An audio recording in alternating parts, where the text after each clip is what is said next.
আচ্ছা, আগামীকাল আপনাদের ল্যাব, রাইট? জি স্যার। আগামীকালকে কিন্তু আপনাদের কোড করতে হবে।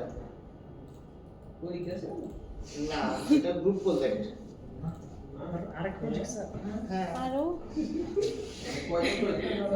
হ্যাঁ কালকে কতজন গ্রুপ না, সবাই সামনে আসবেন, এসে কোড করবেন। ঠিক আছে, র্যান্ডমলি কাকে বলা তো তাই না, র্যান্ডমলি আসবেন, এসে কোড করবেন। হ্যাঁ কোড করে একটা প্রজেক্ট করবো আমরা সবাই মিলে। চেঞ্জ ইভেন্ট আমার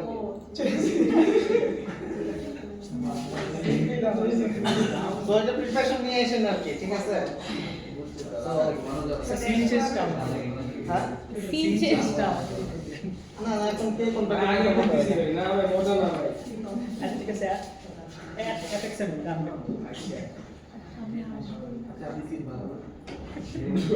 গান শুধু দিস স্টেজ এটা কি নাম দেবো প্রজেক্টের? গ্রুপ প্রজেক্ট না, এটা তো কালকে না, এখন একটা স্যাম্পল। আজকে স্যার স্যাম্পল প্রজেক্ট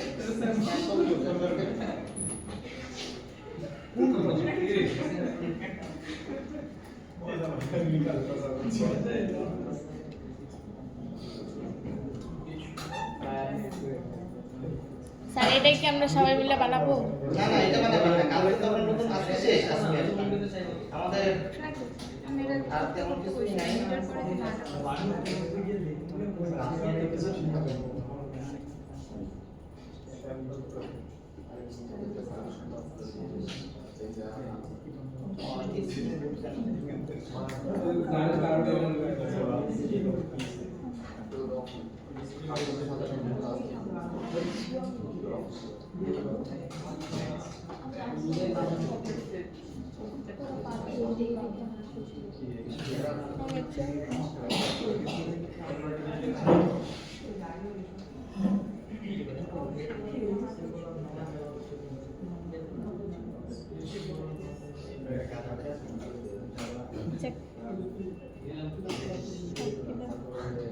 সবগুলো স্যার ডাক দিয়েছে।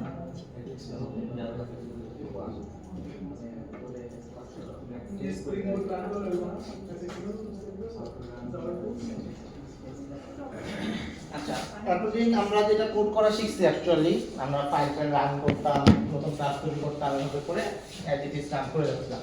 এখন আপনারা খেয়াল করে দেখবেন আমাদের এখানে অনেক রকমের ক্লাস তৈরি করতে হয়, অনেক রকমের ডিসিশন ফাইল তৈরি করতে হয়। এটা তৈরি করতে করতে বিশাল বড় একটা ফাইল হয়ে যায় আর কি। সো এই জিনিসগুলো আজকে কিভাবে অর্গানাইজ করতে হয়, কিভাবে সুন্দরভাবে কোড করা যায়, অপটিমাইজ করে কোড করা যায়, সেটাই আজকে দেখবো। কারণ আমরা দেখবেন যে রিপিটেডলি একই কাজ করতেছি, একইভাবে এক জায়গায় সব কোড রাখতেছি, এইটা হচ্ছে পারফেক্ট প্র্যাকটিস না। কোড হবে, কোড করলে তো সমস্যা নেই, আপনি যেখানে ইচ্ছা পাবেন একই কোড 10 বার লেখেন, লিখলে পরে রান করবে। কিন্তু অর্গানাইজ ওয়েতে সুন্দরভাবে কোড করতে পারা উচিত, কোড করা উচিত, তাহলে আপনার এই কোডটা রিইউজ করা পসিবল হবে। একই কোড কম লিখতে হবে, বারবার লিখতে হবে না, এবং অর্গানাইজড হবে, এটা সবচেয়ে ইম্পর্টেন্ট। আপনার কোডটা আরেকজন দেখে গালিগালাজ করবে না আর কি। সো এইটাই হচ্ছে আজকে একটু বোঝার চেষ্টা করব যে কিভাবে আসলে সুন্দরভাবে কোড করা যায়। সো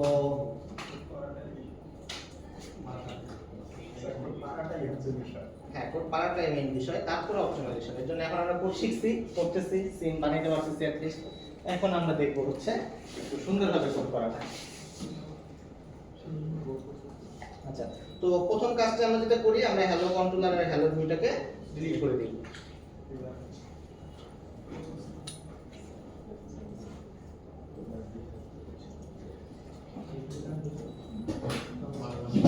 তো ডিলিট করে দিলাম।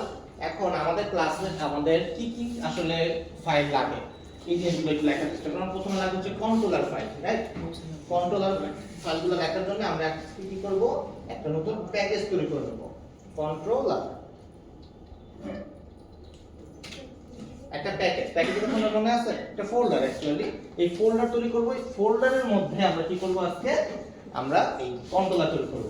সো আমাদের যতগুলো কন্ট্রোলার হোক, যতগুলো সিন হোক, সব সিন বা এই সিনের সাথে রিলেটেড ফাইলগুলো আমরা কন্ট্রোলার নামক এই ক্লাসের মধ্যে বা এই কন্ট্রোলার প্যাকেজের মধ্যে রাখার চেষ্টা করব আর কি। তাহলে এই জিনিসটা অর্গানাইজ থাকবে। আমরা কন্ট্রোলার প্যাকেজের মধ্যে খুঁজতে পরে দেখব যে আমাদের সব ফাইল গুলা কন্ট্রোলারের মধ্যে আছে। এই কন্ট্রোলারের মধ্যে থাকা মানেই হচ্ছে এগুলো সব ভিউ রিলেটেড ফাইল। বুঝতে পারছেন? কারো কোনো কনফিউশন? সো রাইট ক্লিক করলাম,